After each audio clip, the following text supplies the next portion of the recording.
Salut, c'est Cyril, je te rejoins à nouveau pour te parler d'un livre. Aujourd'hui, on va parler du livre de Fathia Agagboudjala. Ça s'appelle Le Grand Détournement, un livre vraiment très intéressant que j'ai lu cette semaine. Allez, je t'en parle tout de suite, c'est parti.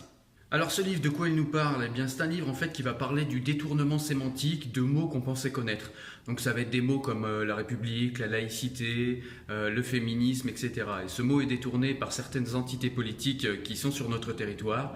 Et donc on va parler de tout ça pour remettre un petit peu de sens et revérifier un petit peu les sens de mots qu'on croyait pourtant bien connaître et qu'on pensait ne plus avoir à regarder à nouveau à la loupe.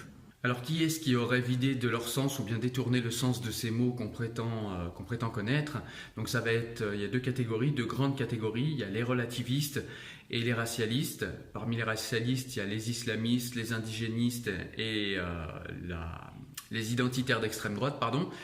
Voilà, donc ça c'est les grandes catégories. Après, il y a tous les idiots utiles qui sont autour et qui sont un peu plus suiveurs qu'autre chose. Donc du coup, les racialistes, comme je vous l'ai dit, ça va être donc les indigénistes, les identitaires et puis les islamistes. Et parmi les relativistes, on va avoir ce que Fathia Boudjala appelle les bourgeois pénitents. Donc la définition précise que donne Fathia Boudjala dans son livre du bourgeois pénitent, c'est le bourgeois qui se sent honteux d'avoir de l'argent, d'avoir gagné de l'argent et puis de sa situation, voilà. Et donc du coup, il s'encanaille à essayer d'appuyer les idées des quartiers et à s'acoquiner des idées des quartiers qu'ils ne connaissent pourtant pas. Donc malheureusement, souvent ces bourgeois pénitents sont souvent des gens de gauche. Donc parmi les mots qui ont été détournés ou vidés de leur sens, on peut parler de la laïcité qui n'est plus utilisée par les vrais laïcs et les vrais progressistes de gauche, mais qui est plutôt utilisée par l'extrême droite contre certaines religions. L'extrême droite, c'est souvent contre l'islam, contre les juifs, etc. Et puis on a également d'autres personnes qui se sont appropriées le mot, donc ça va être les indigénistes qui, du coup, eux crédibilisent ce que dit l'extrême droite, c'est-à-dire que la laïcité serait uniquement un outil qui servirait à les discriminer, ce qui n'est pas du tout le cas. Et donc tous ces gens qui essayent de s'approprier le concept de laïcité, en vérité, le haïssent. Alors pourquoi ils le haïssent? Ils ont tous des raisons plus ou moins particulières et propres à eux-mêmes. Une grande raison qui est commune aux indigénistes, aux identitaires d'extrême droite et aux islamistes, c'est tout simplement que la République émancipe l'individu. C'est-à-dire que la République, en fait, elle n'assigne pas un individu, elle ne le renvoie pas à sa communauté, à sa religion, à son ethnie, à son patronyme, à son sexe, etc. Et ça, c'est ce que ne veut absolument pas ce que ne veulent absolument pas les indigénistes, les identitaires qui eux veulent rester entre blancs, les indigénistes entre racisés comme ils disent, et les islamistes entre musulmans, puisque les islamistes vont même jusqu'à essayer de nous faire croire que l'islam est une ethnie, voire une race.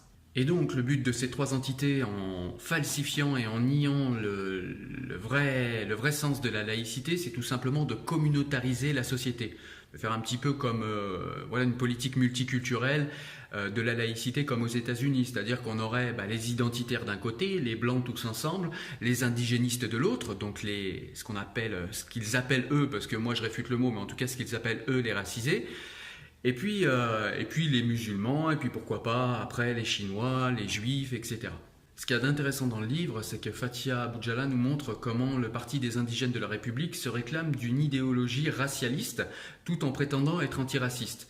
En plus, puisque c'est bien connu, juste une petite parenthèse, c'est bien connu, seul le blanc est raciste. D'ailleurs, ils définissent le blanc comme un système politique, tout en parlant du blanc après dans leurs propos et en rapportant tout à la couleur. Et évidemment, ce système politique ne se rapporte qu'à la couleur blanche. Donc voilà, c'est clairement une idéologie racialiste.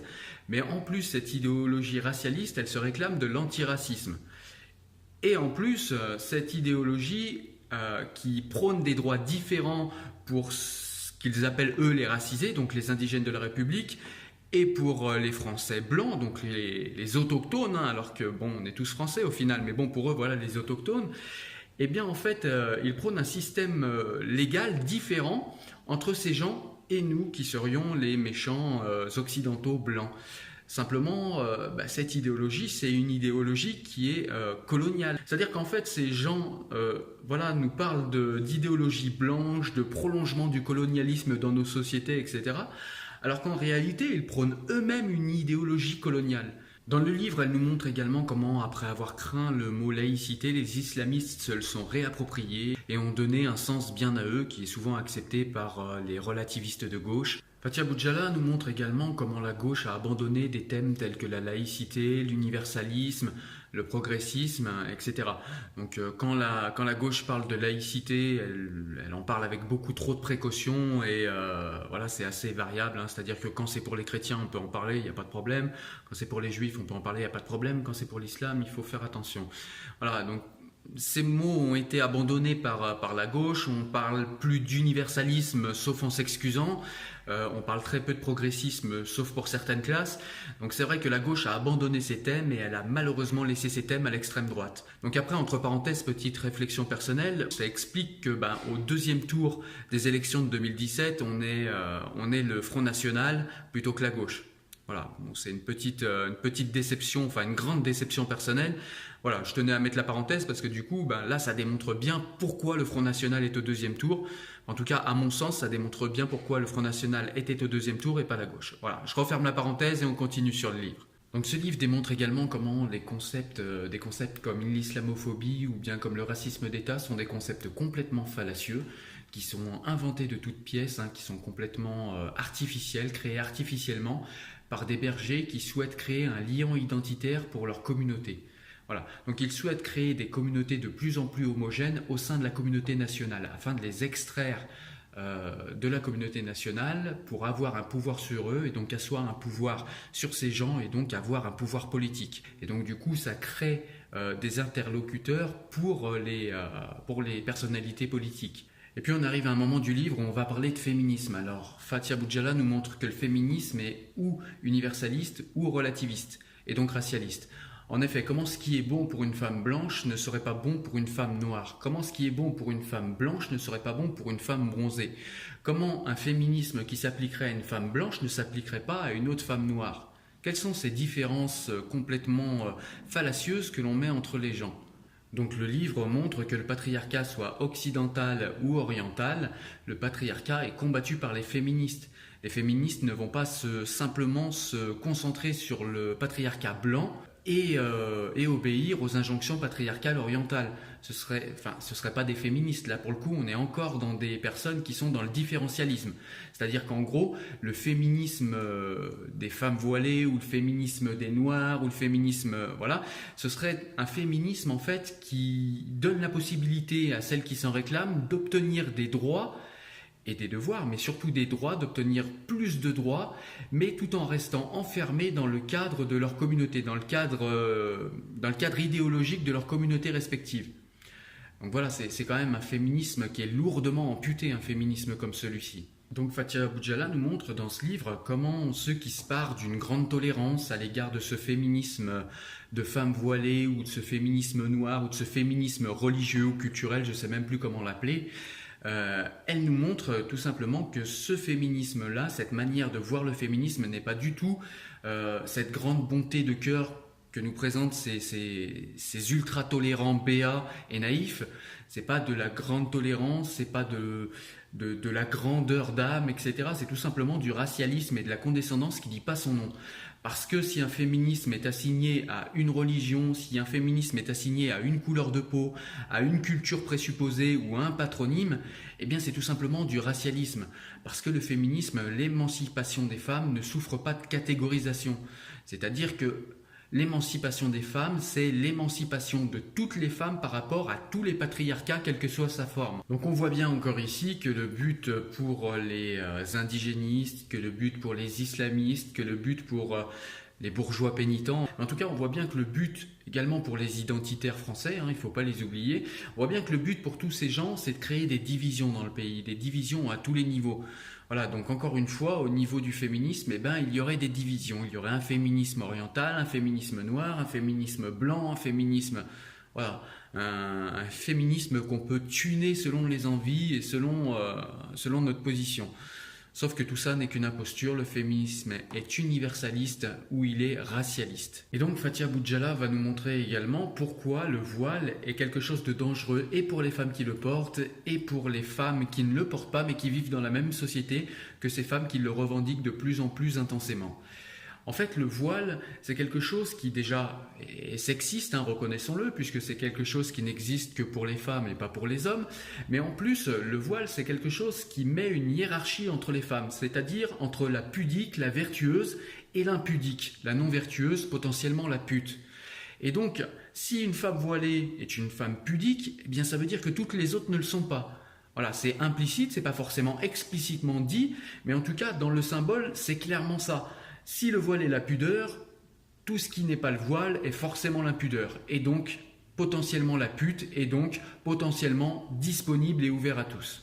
Dans le livre, elle interroge également ce fameux mon voile, mon choix, cette fameuse locution qui à elle seule soulèverait le cœur de nos grands tolérants de la gauche molle.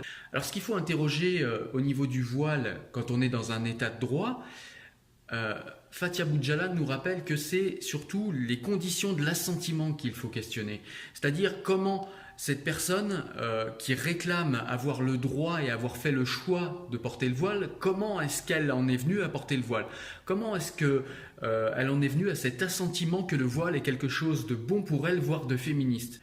Et donc Fathia Boudjala va interroger les conditions de l'assentiment du port du voile en contexte. Donc elle va prendre plusieurs exemples, hein. Moi je vais prendre celui qui a été le plus marquant et le plus peut-être le plus charismatique.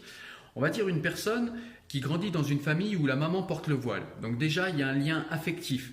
Puisque quand vous êtes une fille, vous avez forcément envie de plaire à vos parents qui sont aimants.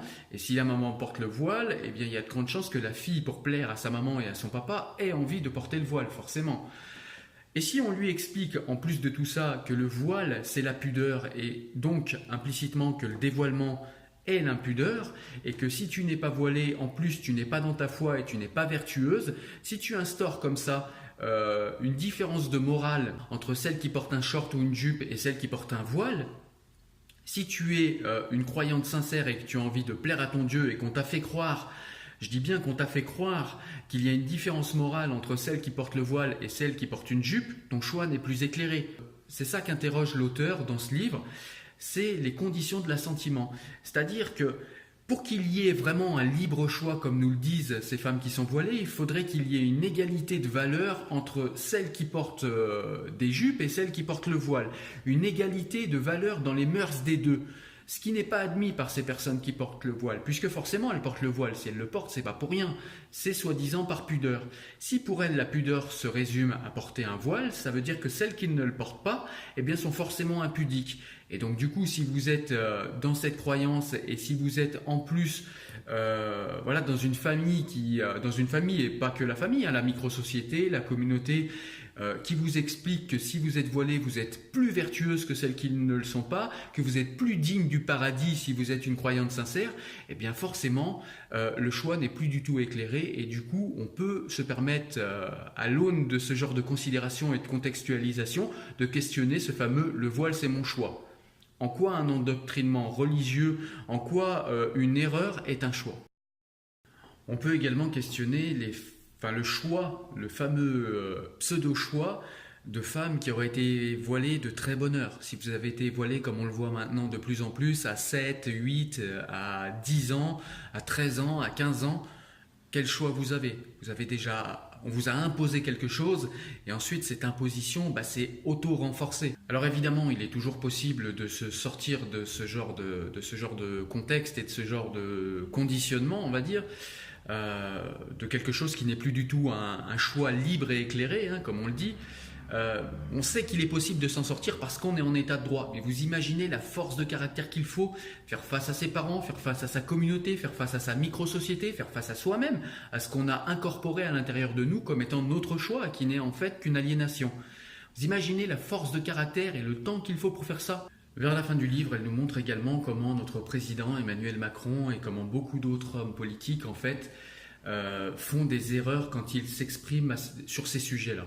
C'est-à-dire que beaucoup vont sur le terrain théologique, beaucoup vont sur le terrain de la religion, alors qu'ils n'ont pas à le faire puisqu'ils sont des représentants politiques et ils ne sont pas censés être des théologiens ou quoi que ce soit d'autre. Donc elle prend des exemples factuels, hein, c'est-à-dire qu'elle va citer des déclarations, des bouts d'interviews, de discours, etc. de chaque homme politique, y compris d'Emmanuel Macron.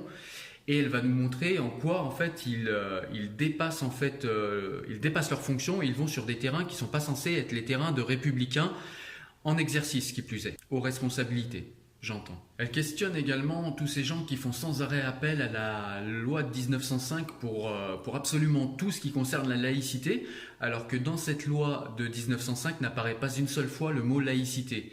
Donc elle rappelle que c'est c'est une loi de séparation entre l'Église et l'État et que la loi de 1905 n'est pas l'alpha et l'oméga de la laïcité. Et donc en conclusion, Fathia Boudjala va interpeller tous les républicains, surtout la gauche républicaine d'ailleurs, qui est traditionnellement universaliste et républicaine, à se réapproprier tous ces concepts qu'elle a abandonnés et à leur redonner le sens qui était le leur au départ, et à pas laisser les ennemis de la République s'approprier ces mots et les détourner de ce qu'ils sont vraiment, plutôt que des outils d'émancipation des individus de la communauté nationale française. Voilà, donc dans cette vidéo où je vous parlais de ce livre, j'en ai beaucoup dit, j'ai parlé de beaucoup de choses, mais contrairement à ce que vous pouvez croire, j'ai pas du tout dévoilé l'ensemble du livre, loin de là, il y a beaucoup d'autres choses qui sont développées. En plus, la pensée de Fathia Boudjala dans ce livre est vraiment millimétrée, très documentée. Il y a, à la fin, il y a beaucoup de notes parce que c'est sourcé, c'est référencé. Enfin, c'est vraiment un travail sérieux, rigoureux. Ce livre m'a beaucoup plu, j'ai pas besoin de t'en dire plus, je pense que tu l'as compris. Ce livre m'a beaucoup plu, je te le recommande. Il faut absolument le lire, je te le remontre une fois. Donc c'est Le Grand Détournement de Fathia Boudjala. C'est aux éditions du Cerf. Voilà, donc d'ailleurs je remercie les éditions du Cerf qui me l'ont envoyé. Mais voilà, un très bon livre que je recommande à tous. Allez vite le chercher chez votre libraire le plus proche. Voilà, écoute, j'espère que tu as aimé le livre. Comme d'habitude, tu mets un petit pouce bleu si tu as aimé. T'hésites pas à aller dans les commentaires si tu as quelque chose à me dire, si tu n'es pas d'accord avec ce que je dis dans la vidéo. Si tu as lu le livre et que tu as envie de compléter ce que j'en dis dans cette vidéo. Voilà, n'hésite surtout pas, c'est fait pour.